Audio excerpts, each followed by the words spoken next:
Like, dude, when I rolled, so like it was me and Trent Beecham. I was pretty shallow angle, trying not to kind of run him over. He bopped off the wall, and his back kind of came down into my front end.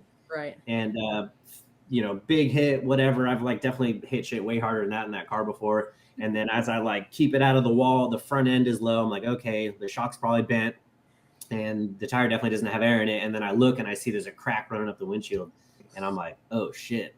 So like my goal is always just to get off the track. If I crash, just get off the track so practice can keep going. Because I absolutely hate when somebody crashes on the track and then I'm just sitting in the car waiting for them to clean it up. So I drove it off the track, and we get back to the pit, and I pop the hood, and my strut tower brace is like reading rainbow, like straight up. Like my shock towers are like 3 inches closer together.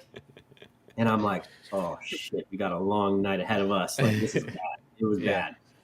And you did have a long night. You left the track too, didn't you, to work on it? What's up? You guys had to leave the track to even work on it, right? Yeah. So luckily, so I called my buddy Ayed from King's Auto Body, who straightened my car a couple times before. And I was like, bro, like I need, like, what do I do? And he's just like, I'm on my way. So he rolls from Huntington Beach. He comes out to the track.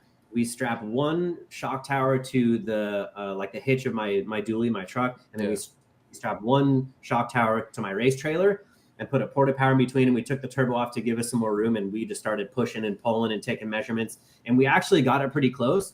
But the reason that I left the track was because my shop is only about an hour away from Irwindale Speedway.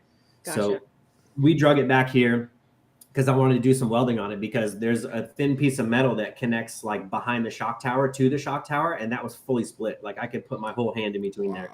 So I wanted to kind of like massage these pieces back together and lay some bird turd welds on it, so that I had a chance of it not breaking as I go and like send it the next day. And then of course I ran into Osbo on that side. I ran into Manoa on that side, and it was, I'm sure it's not even close to straight anymore, but I'm sure it moved again since we fixed it. But I drove to Apple Valley last week and the thing drove 6. So